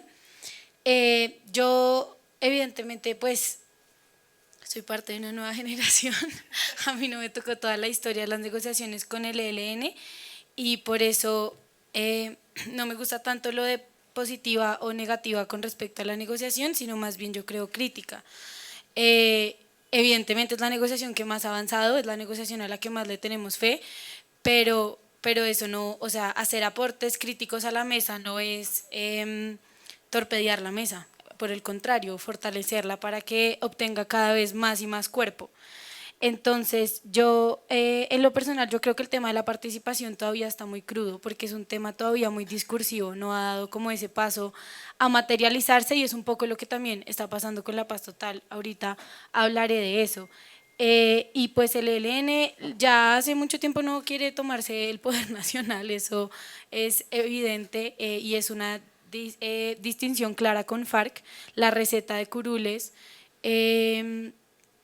y de tierras que se hizo con FARC no va a funcionar con el ELN, porque las consignas simplemente no son las mismas y pues hay que hacer esa lectura de qué está hablando el ELN para entender también un poco ese tema de la participación, que al parecer nadie, de ningún lado lo tenemos del todo claro. Entonces, a mí me parece que ese tema todavía está muy crudo y va de la mano ahora en este tercer ciclo con el tema de los ceses, se alimentan mutuamente. El cese no es garantía para la participación, pero se impactan mutuamente. Sin la participación de distintos frentes, también el cese no va a avanzar y el cese pues es fundamental para que las negociaciones avancen. Entonces, la carta de la participación y la carta de los ceses, pues en este momento son fundamentales y son solo sobre los que hay unos interrogantes muy grandes. Ni siquiera se sabe si cese nacional o cese territorial, y yo creo que genuinamente no se sabe. Y pues ese es un tema muy complicado sobre el que poner atención. La sociedad civil de la que habla el ELN todavía es una sociedad civil muy abstracta. Yo en lo personal creo que si queremos escuchar a la sociedad civil, pues devolvámonos al paro. En el paro la sociedad civil habló y habló de una forma muy clara, pero le habló a un gobierno de derecha, hubiera sido pues totalmente diferente si le hubiera hablado a otro gobierno. Entonces, pues sí hay que escuchar a la sociedad civil de hoy, si el ELN tiene que hacer un esfuerzo por entender a la sociedad civil colombiana, pues tiene que empezar entendiendo a los estudiantes, escuchando a los jóvenes, escuchando a los sectores que pues hemos sido históricamente oprimidos y estuvimos en el paro alzando la voz, ¿sí? Entonces, todavía veo como una desorganización muy grande con respecto a ese tema. Pero bueno, volviendo al tema de la paz total, yo creo que la paz total es fundamental, pero es supremamente delicada, porque la paz total es una consigna y las bases de la paz total, como lo dijo León, son supremamente pertinentes y supremamente necesarias, pero pues es una consigna que también las comunidades históricamente organizadas vienen teniendo hace mucho tiempo. Tampoco la gracia es que el gobierno venga a decir que el agua moja cuando en los territorios pues eso ya se sabe hace mucho tiempo. Entonces la paz total también debería ser esa política que recoge esas iniciativas, esos saberes, esas necesidades para la paz claras que tienen los territorios. Y por el afán, hay que tener cuidado que por el afán de acabar con la guerra, porque si algo tiene Petro, yo creo es afán, no se haga pues una acción con mayor daño. Entonces, después del 2016 vimos que evidentemente los fusiles no se silenciaron, por algo estamos acá. Cualquier cifra pues muestra que cuando no es suficiente que el actor más grande armado deje las armas, si eso solo implica que otros actores armados van a tomar control de ese territorio y de las dinámicas que financian el conflicto armado, narcotráfico, economías ilícitas, etc. Entonces pues hay que tener cuidado que la paz total no haga que la guerra mute, por el afán de acabar con la guerra, simplemente terminar en una mutación de la guerra que puede ser muchísimo más compleja y siempre la que lleva el bulto pues son las comunidades y los territorios. Entonces yo creo que eso es muy importante, pero es muy importante negociar con todos los actores armados, eso es precisamente lo que necesitamos, precisamente lo que el 2016 mostró. Entonces pues eso es lo que más valoro. La paz total también nos está permitiendo como sociedad tener una discusión mucho más profunda sobre la violencia, que no la reduzca simplemente al conflicto armado FARC gobierno, sino que pues nos permita tener unas discusiones de cómo ha calado la violencia en nuestra sociedad y las distintas expresiones que ha tenido esta violencia. Y la paz total no viene sola, ¿no? Viene con la implementación del acuerdo del 2016, entonces viene con los aportes de la comisión, viene con el trabajo que está haciendo la JEP, entonces eso también es una gran ventaja y es un gran momento para hablar de la paz total y cómo la paz total está siendo plasmada. Yo creo que también la paz total debería ser supremamente ambiciosa. Hablar de guerra en este país es hablar de muchas cosas y muchas cosas que le cobran la vida a la gente, hablar del papel que tienen las multinacionales en el país para financiar del conflicto, hablar de pues las redes de corrupción que hay, lo mencionaba un poco Jaime también, cuando en los territorios a veces el Estado solamente hace presencia a través de las fuerzas militares y eso resulta supremamente complejo. Entonces estas discusiones no las permite tener la paz total y es como tiene que ser ambiciosa, pero al mismo tiempo tiene el reto del tiempo, que es un reto supremamente grande. Yo creo que Iván Duque deja la gran enseñanza que no gobernar también es gobernar. Ser selectivo con qué se implementa de la paz es supremamente estratégico para saber en dónde hacerle daño a la implementación de la paz. Entonces, bueno, eso por ese lado de la paz total. Es muy importante construir sobre lo construido y ahí pues hay dos mecanismos muy fuertes, que es pues el mecanismo legal, las leyes que ya se están creando para la paz total, para darle cuerpo, para darle forma, porque la verdad es que todavía no tiene, y en este país pues si no tiene una legislación y un marco jurídico que la respalde, simplemente no existe.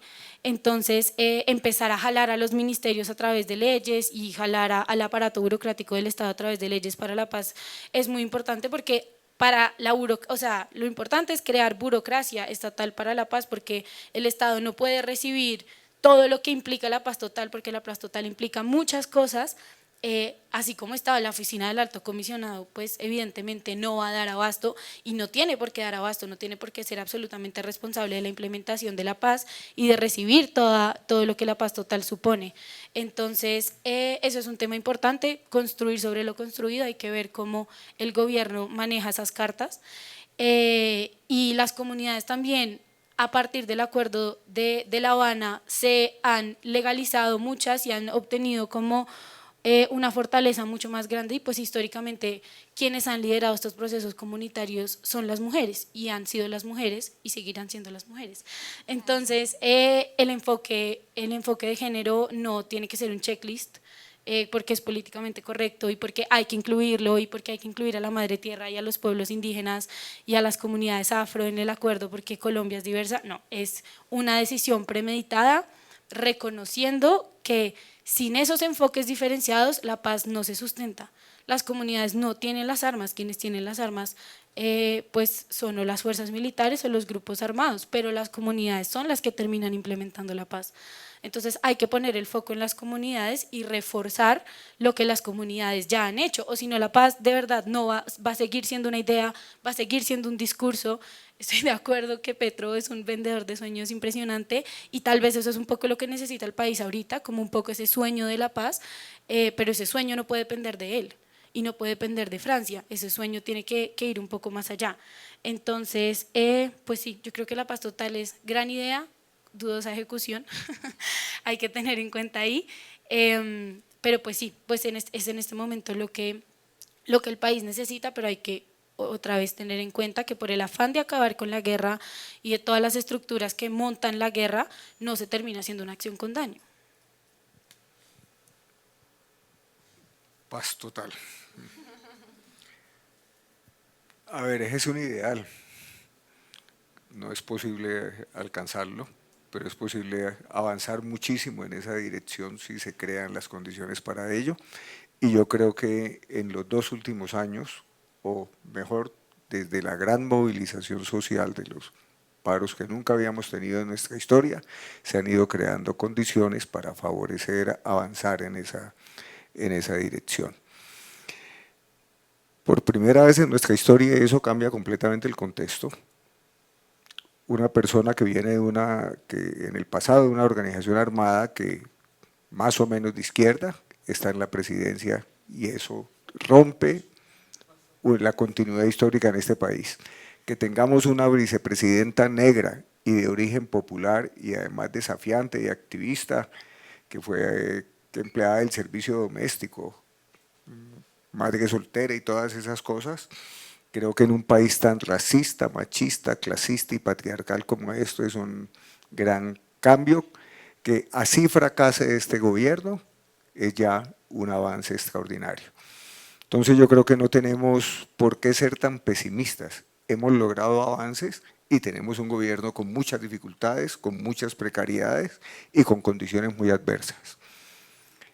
No es un gobierno de mayorías aplastantes, que tiene que recurrir a coaliciones, etcétera. Entonces, ¿qué hay que salvar de esto? Yo creo que hay que salvar de esto varias cosas. La idea de que hay que transformar, de que hay que acabar con las líneas rojas del modelo de desarrollo económico y social. Bandera de Juan Manuel Santos durante toda la negociación con las FARC. Esas son líneas rojas que no podemos pasar. Esas líneas rojas hay que acabarlas. Esto hay que transformar esos modelos de desarrollo económico y social si queremos avanzar en la democratización de este país. Y creo que en ese sentido ya se ha ganado algo de terreno. En segundo lugar, se habla mucho de que las economías ilegales financian a los grupos armados ilegales. Ojalá financiaran solamente a los grupos armados ilegales, es que financian mucho más. Financian buena parte del funcionamiento de las economías legales de este país en las alianzas y en las interacciones perversas entre esas economías ilegales, entre los poderes políticos, entre los movimientos políticos en este país. Entonces, aquí en las últimas décadas se ha construido una relación perversa entre ilegalidad e institucionalidad que nos ha gobernado. Que nos ha gobernado y eso tenemos que reconocerlo. Por eso llegar a la presidencia es llegar a una red en donde uno se puede empantanar con esas redes que ha construido el narcoparamilitarismo con la institucionalidad. Simplemente recordemos que el director, el fiscal Mario Iguarán, el exfiscal Mario Iguarán, cuando el gobierno de Uribe Vélez toma la decisión de liquidar el DAS, reconoce, dice, tenemos que reconocer que el DAS se había convertido en una empresa criminal. Eso es algo que no debemos olvidar los colombianos. En estas últimas décadas, la pregunta que tenemos que hacernos es ¿qué tanto de la institucionalidad pública y privada de este país funciona como empresa criminal? Ojalá fueran solamente las economías ilegales y los grupos armados ilegales. La ilegalidad nos ha tomado. Entonces, la consigna de la paz total tiene un alcance profundamente transformador. Claro que es un sueño, claro que es un ideal. La lucha nuestra es evitar que el sueño se convierta en pesadilla. Y eso no depende solamente del gobierno. Aquí parecería que estuviéramos de nuevo en escenarios en donde estábamos con gobiernos de derecha o con el señor Duque paseando por la Casa de Nariño, hablando de lo que el gobierno tiene que hacer. La pregunta que tenemos que hacernos es, ¿qué hacemos nosotros para sacar adelante este proceso? Para poder fortalecer, construir sobre lo construido significa que seamos capaces de reconocernos en nuestras debilidades y también en nuestras fortalezas y en nuestras potencialidades. No es esperar a ver qué pasa con el gobierno, es qué pasa con nosotros y nosotras. ¿Cómo podemos contribuir a transformar esto? Y no ponernos en una actitud pasiva y expectante a ver qué va a suceder en este país. No me gusta la expresión, pero empoderémonos, es que les gusta decir a muchas y muchos de ustedes, asumamos nuestro compromiso ciudadano. Este es nuestro país y la tarea de transformarlo es nuestra, de todas y de todos. Y ese debe ser el compromiso. Eso va desde, aquí estamos no solamente para criticar, pero criticamos ayudando, aportando a enriquecer. Ese es el compromiso de todos y no continuar como espectadores asistiendo a un proceso que parecería que no nos afectara. Esa es la herencia que tenemos que romper y hay condiciones bastante favorables, como no las habíamos tenido en el pasado, para hacerlo. Piensen nada más la cantidad de bloqueos de carreteras movidas por la derecha para obstaculizar el desarrollo del gobierno y cuántos heridos y muertos hay. A pesar de la policía y de las Fuerzas Armadas que tenemos todavía, que son las mismas que sacaron ojos de izquierda a las y los manifestantes jóvenes que en los paros. Son las mismas. Pero ¿por qué no han podido repetir la historia ahora con tantos bloqueos y con tantos paros que ha habido promovidos por algunos de ellos por la derecha, otros por la gente que justamente está reclamando y que creía que la llegada de un presidente que ofrecía cambio iba a cambiar la situación el 8 de agosto y que si no se cambió entonces las cosas andan mal? Esas son condiciones excepcionalmente favorables que yo creo que hay que aprovecharlas y esas son las condiciones en las que debemos reflexionar para hacer posible un pacto nacional. Sacar un pacto nacional adelante con los partidos políticos y los grupos de poder en este país exige también construir poder popular. Pacto nacional con la derecha, construyendo poder popular. Yo sé que estas consignas suenan a cartilla, la cartilla de izquierda, pero hay que construir en todos los espacios en donde estemos, hay que discutir esto, hay que plantearlo, hay que movilizarse en las elecciones de octubre, hay que reafirmar esto que estamos ganando y avanzar todo lo que podamos avanzar para no perder lo ganado hasta el momento. Yo sí creo en la bondad de que un gobierno por primera vez en la historia haya hablado de paz total, puede que no lo logre, pero logró posicionar como en el 84, el gobierno de Belisario Betancur logró posicionar en el país la idea de que los insurgentes no eran simplemente unos bandidos y que si había subversión en este país era porque había condiciones que favorecían la existencia de la subversión. Entonces no nos enredemos en el cuento de que si acabamos con las economías ilegales y las finanzas, se nos acaba el problema de la violencia y de alzamientos y de todo eso. Tenemos que transformar esta sociedad, este es el compromiso irrenunciable y creo que nunca antes, desde cuando yo me conozco y ya tengo una edad bastante avanzada, habíamos tenido mejores condiciones para eso. Gracias. Gracias a todos y a todas. Le vamos a dar la palabra a un asistente antes de cerrar. Y mis compañeras que nunca dejan de venir al ciclo.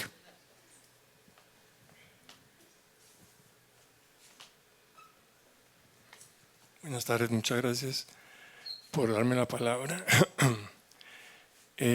Uniéndome a lo que estaba diciendo el profesor Jaime y a lo que dijo León también y Paloma, estoy muy de acuerdo con todos, pero el problema es que Colombia es un país monárquico que copió el modelo europeo, un poco culpa de Bolívar, y eso lo pagó el caro. Y siguió siendo, es decir, la Constitución del 86 sigue vigente, de 1886. La del 92 no ha sido implementada. Y creo que es el momento de implementarla, porque sigue siendo un país centralista. Las guerrillas entendieron la lógica del país y trabajaron descentralizadamente, y por eso duraron tanto tiempo, porque leyeron el territorio y le dieron la historia. Colombia nació en las regiones, no nació en el centro. Y Colombia está andando en el sentido contrario a su historia y a su lógica geográfica. A 20 minutos de Bogotá o a 1 hora hay otra región totalmente distinta, con clima distinta y con gentes distintas. O sea, son países que no solamente horizontalmente es distinto, sino verticalmente, es complejísimo. Y el plan de desarrollo de Petro tiene una cuestión absurda, que piensa implementar ese plan de desarrollo en base al ordenamiento hidrológico. Y resulta que los ríos van en forma vertical bajando de las montañas. La división político-administrativa de Colombia es del siglo XIX y está todavía, muchos de los conflictos se leen en la misma división político-administrativa nuestra. Es decir, lo que hay que hacer es mucho y toca a todos hacerlo. Eso no es una cuestión de una persona, estoy de acuerdo con usted. Es un compromiso de todos. Entonces, ¿cómo? Ahí está el problema. Porque el poder de Colombia sigue siendo monárquico, o sea, el que llega a la presidencia se siente un poco el emperador. Y esa estructura de poder, pues, es difícil romperla. ¿Cómo la vamos a cambiar? O sea, ¿cómo la vamos a cambiar? Yo no tengo ni idea. Pero no puede seguir, no podemos seguir así, porque estamos metidos en un berenjenal, en un país espectacular, con las posibilidades más grandes. La despensa del mundo puede ser Colombia. La ley de ordenamiento territorial, la tal ley de los POTS, que hizo con la sabana de Bogotá, el sitio más fértil del planeta Tierra, lo pavimentaron. A los alcaldes que les dieron un poder absurdo para cambiar el uso de la tierra,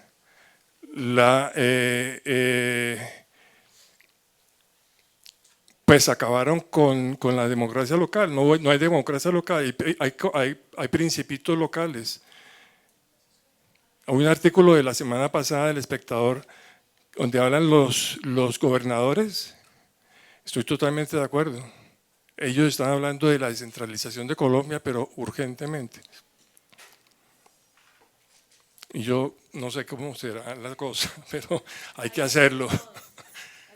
Entre todos, pero entonces hay que hacer un movimiento popular fuerte en ese sentido, no sé.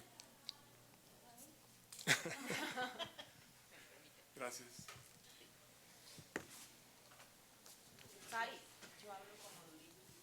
No se preocupe.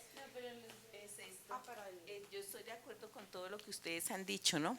Y aquí con el doctor Valencia, León Valencia, la paz total es un constructo, 2 palabritas mágicas, así como el novio enamorado en conquista. Entonces todos nos ilusionamos y tenemos esperanza, pero la gente, así como tiene esperanza, también llega la desesperanza en un punto. Puede que se logre, ese sería el ideal, que se logre. Como mi trabajo es con jóvenes, me voy a enfocar en ellos. Tenemos que atrapar a los jóvenes, porque ellos son los que están más desesperanzados que nosotros los viejitos estamos con esperanza. Entonces vemos que en la distrital se cerraron 3 facultades porque no aparecieron estudiantes. Y usted le pregunta a los estudiantes, ¿qué va a hacer mañana? Y dice, ¿pero para qué y por qué? Si aquí sale un profesional y le ofrecen una chichigua de sueldo y los puestos que hay son solo política y solo rosca. Entonces yo no aplico. Y por eso vemos los jóvenes que es impresionante cómo se están yendo por el hueco, cómo se están yendo para Estados Unidos y estamos perdiendo el tesoro que tenemos en Colombia, porque hay muchos jóvenes de bajos recursos, de estratos muy bajos, en comunidades que realmente no tienen posibilidades, que los perdemos, posiblemente más talentosos que aquellos de la élite. Lo que pasa es que los de la élite tienen todo asegurado y así nunca podremos llegar a ninguna parte. Si usted le pregunta, ustedes que de pronto trabajan en comunidades, a los jóvenes, ¿por qué hicieron esto o aquello? Ellos lo que le van a responder a ustedes, no había más que hacer. Pude salir bachiller y no tuve más que hacer. Entonces casi que la misma sociedad, nosotros mismos los empujamos a que ellos lleguen a un punto donde de pronto no hay retorno. Perdimos a ese ser, a esa personita que de pronto iba a ser grande, pero no tuvo la posibilidad. Eso es como lo que a mí realmente me duele, de ver a los jóvenes como con esa desesperanza.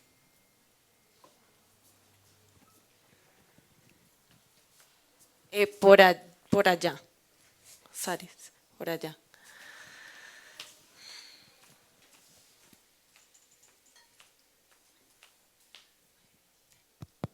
Bueno, buenas noches, gracias por el espacio. Bueno, quiero como presentarme brevemente. Mi nombre es Estefanía, yo soy consejera local de Juventud en Puente Aranda por la Unión Patriótica Colombia Humana. Y digamos que las intervenciones que todos hicieron va mucho en el sentido en que pues la paz no se hace, o sea, la paz no la hace Petro, la paz no la hace Francia, la hacemos cada uno de nosotros, ¿sí? Y justamente ahorita lo que Jaime finalmente decía, como tenemos que echarle ojo, digamos, a las elecciones que se van a dar en octubre. Y si ustedes me lo preguntan a mí, yo me podría quedar acá toda la noche diciéndole las problemáticas que tenemos en una localidad que pareciera que no tuviese problemas, pero porque, claro, hay un afán de llegar al poder y entonces los candidatos que quieren ser ediles, entonces invisibilizan a la juventud que también quiere estar participando, pero es un reto para nosotros como jóvenes que los jóvenes se interesen por ocupar espacios de poder. Y es que podemos movilizarnos, podemos romper lo que queramos, podemos hacer un montón de cosas y podemos seguir perdiendo vidas. Pero si no llegamos al poder, si no tenemos posición de poder, es muy difícil cambiar las cosas. Entonces, ahorita, por ejemplo, cuando la compañera hablaba sobre la juventud y la desesperanza de los jóvenes, y es que hay mucha esperanza también, sobre todo en los jóvenes que están en territorios alejados. Y ahorita, digamos, puedo hablar del espacio de los consejos municipales o locales de juventud, y entonces como todo es político, entonces hay ciertos sectores de la política que vienen a querer reformar la ley del Estatuto de Ciudadanía Juvenil cuando ni siquiera se ponen a escuchar a los jóvenes realmente y nos invisibilizan. Entonces, el reto también está en que en estos espacios, por ejemplo, podamos traer a ese que piensa distinto a nosotros, porque en estos espacios siempre llegamos los mismos. ¿Sí? Los de la academia, los que nos interesa concertar, pero ¿y dónde está ese otro con el que yo me doy la pela siempre de tratar de mostrarle esa otra parte de la realidad? Y entonces, efectivamente, es muy difícil, claro, y algo que he aprendido desde que estoy, digamos, en la UP, y es que tenemos que realmente ser conscientes del momento político, histórico que estamos viviendo, y si lo dejamos desaprovechar, lo decía ahorita el compañero, no sabemos ni cómo hacerlo, pero hay mucha esperanza. Y creo que sin esperanza y sin ese afán de sueño, pues no vamos a lograr nada.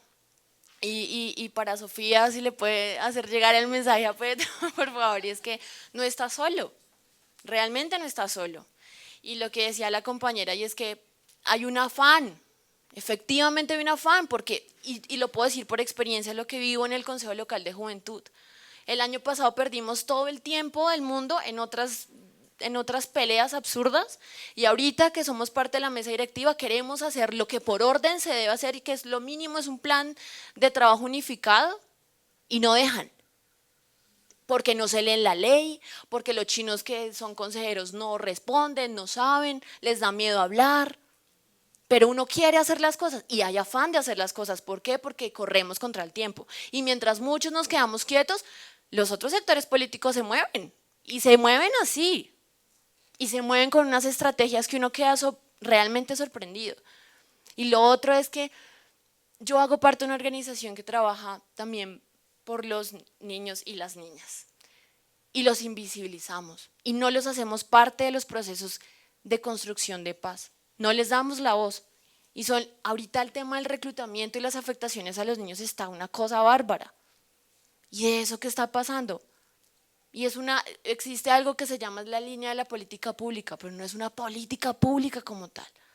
Pero ¿quiénes toman las decisiones? Entonces, si seguimos movilizando, sí, podemos seguirnos movilizando en cuanto espacio queramos.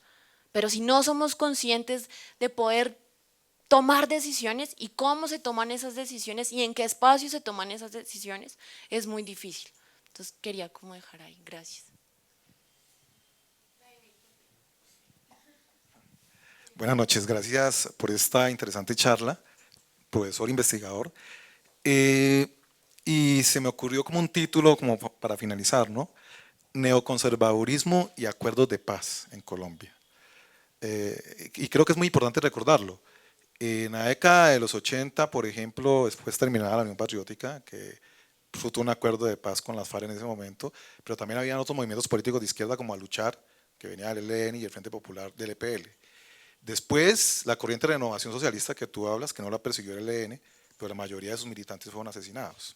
Eso hay que estudiarlo, no se ha hecho. Claro, los de Aluchar, todos han sido perseguidos. Después viene el proceso de paz con las FARC y ya hay más de 300 integrantes de este proceso asesinados, más líderes sociales. El neoconservadurismo está ahí y el M-19 tampoco se salva. El M-19, parte de su militancia fue asesinada, sicariada. ¿Qué garantiza que el ELN llegue a acuerdos de paz y no pase eso que está pasando hoy? ¿Qué garantiza? Son preguntas, ¿no? Que las disidencias lleguen y no les pase eso, esa persecución y ese neoconservadurismo. Yo creo que también hay que preguntarse eso. Son colombianos, mal que bien, insurgentes, y insurgentes que dieron esa vida del camino, ¿y qué les va a pasar si va a un proceso de paz? Es decir, ¿cómo logramos que Colombia se concientice de un conflicto armado lleno de insurgencias históricamente y lograr contemplar la convivencia? Yo creo que para hablar de paz total hay que pensarse eso. Hay que pensarse cómo logramos garantizar la vida de los futuros excombatientes y las que hoy están y los que vienen, porque si no el conflicto se va a seguir reproduciendo. Porque hasta donde yo he escuchado las historias de los conflictos, es que la gente se arma porque la persiguen políticamente, porque matan a Gaitán, porque matan a Camilo Torres, pues él sí se cogió la vía armada, pero también es asesinado, un hombre que llenaba plazas. No comparto esa posición de que la guerrilla fue marginal, no es que los persiguieron, mal que bien la historia lo ha demostrado en algunos estudios de la Universidad Nacional y otros que sabemos de conflicto armado. Entonces la pregunta es esa, para que todos nos preguntemos, ¿cómo logramos acuerdos de paz que realmente garanticen la convivencia? Que sea como Sudáfrica, qué sé yo, donde el apartheid logró la convivencia con los pueblos negros. ¿Cómo lo logramos? Son preguntas que me inquietan como investigador y como observador después de este interesante foro. Bueno, no, muchísimas gracias a todos y a todas por haber estado, mis compañeras que siempre vienen, mi compañero que siempre viene se fue, pero siempre están. De verdad, muchas gracias, esperamos que vengan la próxima vez. Sofía se va con la tarea de decirle algunas cosas al papá, pero otras no. Otras no se las puedo contar porque no, quedamos mal.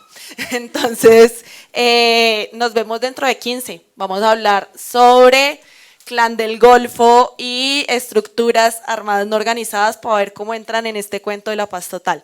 Gracias, gracias.